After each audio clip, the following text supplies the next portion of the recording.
I'm Adrian Woolard. I head up BBC R&D's North Lab, which is based at Media City. Most people don't know the BBC has a research and development, but pretty much every picture you've been watching on your televisions or audio you've been listening to, and predominantly we've played a significant role in the rollout of the internet, certainly within the creative industries. We made a decision to move. I need to remind some people. There are 15 of you in the room who are lucky recipients of these buttons. You don't have to declare that. It's not Alcoholics Anonymous. These are love buttons. This is me trying to get something back from Thinking Digital. So we're doing live research today. We're really interested in attention, when people are inclined to care enough that they push a button to say, I like this, I want to know more. So we've been tracking the whole of this morning. Whenever anyone said anything interesting, hopefully those people with buttons have been pushing that button. If you could all press it now, then at least I get one good hit in the talk. Otherwise, things. We did this at Edinburgh Festival. It comes off some work we've been doing with the BBC Playlister, looking at when people care enough about music to make a decision that they want to know more. We think it's going to become increasingly important. That's the so Media City. Hopefully, most people in the north know that BBC moved there officially just under 5 years ago. I personally moved 7 years ago. Came back from a very successful time in London, really loved it, I have a small family, and I came here with an opportunity. I wanted to do something which was, the declaration was the BBC was going to do things differently, it was going to try and be a different piece. It's now home to about 3,000 people, major global brands such as BBC Sports, CBBC, CBeebies, but also fantastic stuff that we do for the UK around learning, Radio 5. And actually for this conference, there's around 650 people who are employed in digital or engineering backgrounds, both editorial digital, but also software engineers, UXD, ops people, and my small group of compatriots who do research and development. We're on the 5th floor of that building right on the corner under the Holiday Inn, if you ever want to come and find us. Right? We think it's been pretty good. It's certainly been, for me, transformational in the way in which I think about the organisation I work for. I think we've really tried to deliver some of the promises we made. As part of, you may be aware, the BBC is being reviewed by everybody under the sun at this moment in time. BBC Trust, which operates on your behalf, carried out an independent audit, which quoted an American economist, which I don't know whether that's a good thing or a bad thing, but this looked at the overspill effect and the positive impact we've had, and rather than the negative impact. And if you're interested, it's actually worth a read. I've, for my sins, read it. And it sort of vindicates a number of people who've done, particularly Peter Salmon, particularly some of the people who pushed this when it wasn't necessarily the most popular thing. And as we know, and this is less than 5 years ago, there were a lot of people stacking up to make this not a success. It's an inherent thing, and maybe it's a message for a bit of the Northern Powerhouse conversation as we follow. There are people always looking to chop stuff down. I don't personally mind a Mail Online. I think this one was quite funny that we were going to make crap because we moved north of England, but it was inherently a common thing. We weren't going to find talented people. Why would anybody move? There was no industry in the north. Big risks to people's careers. And now I believe that the KPMG report really sort of indicates actually it's acted as a bit of a catalyst. But as a personal journey, I'll give Herb his little 5 minutes, it's bloody painful when a load of people tell you it's not going to work and you'll be moving back to London in 3 years. Could be moving elsewhere, but it certainly was a difficult time. That wasn't the main bit of my talk. My main bit of the talk was I came here to do big stuff. I have convinced some of my team to come here and do big stuff. We've recruited people to do big stuff, big significant change stuff, not business as usual, keep going. I very much care about public service broadcasting, whether that's done by Channel 4, ITV or the BBC. I also really care about people and audiences. I am a proper geek. I have a PhD in animatronics. I will happily go to town on networks and Wolfram's work. I love it. But at the core of why a BBC should exist, or any organisation, you're trying to get to people and make people's lives better. We came with scarce resource. Me and Ian Forrester and 2 other guys who are probably watching on the VC, slightly embarrassed. 4 people don't change worlds, and we were never going to get hundreds and hundreds of thousands. And in reflecting back, part of Herb's thing, I sort of realised that if you're going to change the world, make big proper changes, you need some depth behind you. You need real knowledge. You need access to that knowledge. You need to know how to scale. really straightforward, but doing it for 5 people isn't really that important if you can do it for 5 million. You need agility and flexibility increasingly in an internet-based UK. You have to know how you're going to get speed, and you have to, with that comes creativity and problem solving. And predominantly, insight is now a very, very open thing that you can draw from. It's not push it out and see what happens. You're learning on the fly all the time. And this has sort of been my strategy. I didn't realise it at the time. I didn't probably realise it last night at about 10 o'clock. But we set out to work with the best that we could. Not northern based. This isn't a northern thing. This is a UK thing. We looked at the best people who we could work with in academia, in industry, in SMEs, and directly with the audience. And so I'm going to take you on a whistle-stop tour of that sort of thing.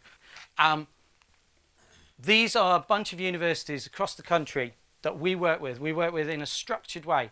Why do they work with us? They work with us for our audience, our breadth, our problems, our challenges. We represent a good partner for them. We are a route for them to understand the future impact of the work. Why do we work with them? They are phenomenal brains in the UK. We have one of the best academic cultures in the UK. Maybe not so American oriented to impact, but all of these organisations. So we formed 2 formal research partnerships, one around human-computer interaction called the UXRP in 2013, one around audio research partnership in 2011. And we are now really starting to reap the benefits of this. If any of you are interested, on Saturday night as part of Halloween, Radio 4 broadcast a couple of very, very horrific audio-only binaural dramas, which again had PhDs and ICASE students working with BBC Radio 4 drama and R&D. It's genuinely, you can't unhear it when you've unheard it. And it gives you a sense of just playing to what Julian was talking, just the power of listening to being immersed in a story. If you're interested, if you come to our lunchtime session, Rich will be there and you can all get a try. That's that one. Okay, so this is another example that came from the north, not particularly my team, but working with BBC Learning. And so this is Make It Digital. Hopefully most of you have heard about Make It Digital. This is about what happens when you need the challenge to really bring a lot of bubbling opportunity to the forefront. And I think, again, for the partners working with the BBC, it's about our breadth and a way that we can talk to the audience. We can bring popular mainstream brands and articulate the point. Behind it is a bunch of bite-sized options. I think there's a little film that I could run now, please.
Will did it for free, by the way. That's good to know. So one of the aspects, this is my little friend. This is Tea Time project from a couple of my engineers and designers.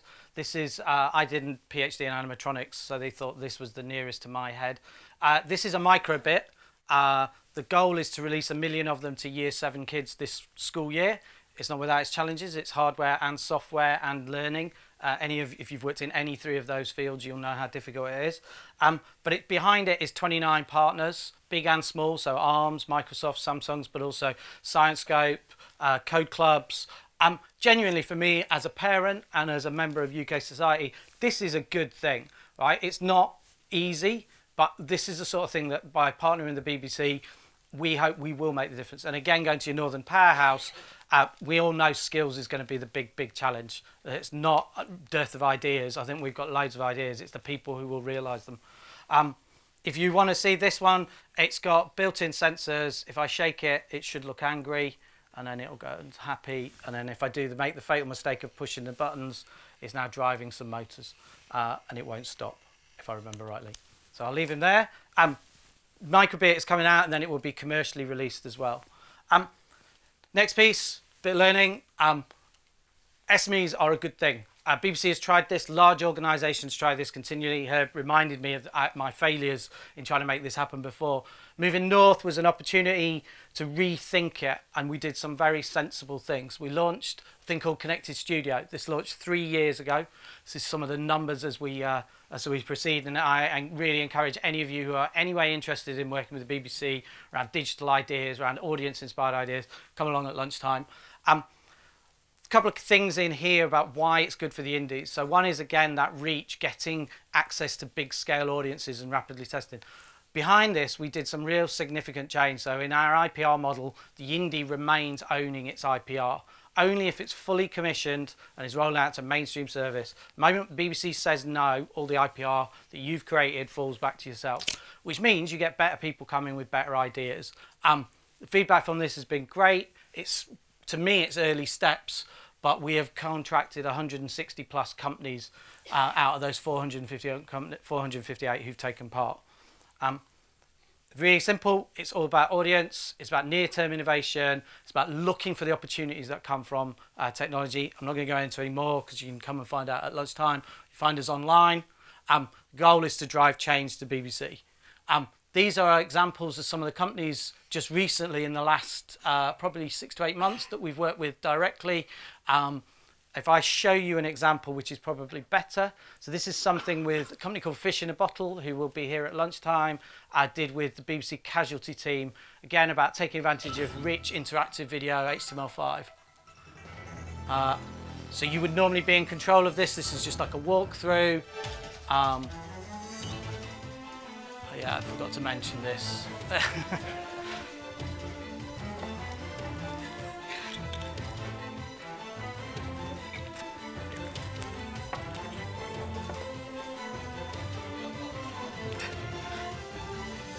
Yeah, that's the bit I couldn't watch. Oh, okay. It's there. You can go and try that now. It's on BBC Taster. But the fantastic agility of working and creativity working with a company like Fish in a Bottle from that production team, who have been, to be honest, cranking out a lot of telly over the last X years. Incredibly powerful synergy. Both organisations benefiting. Final one, and the most obvious one, but certainly of its time, is as we know that the audience, accessing audience, understanding what audience needs is critical in how you develop your products or your content or your experiences. We were knocking around one of the big problems with the BBC is how do you actually get access to an audience when the BBC's a very big web presence, BBC News, BBC Sport. It's really good at the big scale stuff. It's less good at completely agile, flexible, minimum viable product. And so this is effectively a showcase for minimum viable products that the BBC builds with its partners. So there's VR with Strictly. Again, I'm going to try and show this in a video quite quickly. Cheers.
Okay, so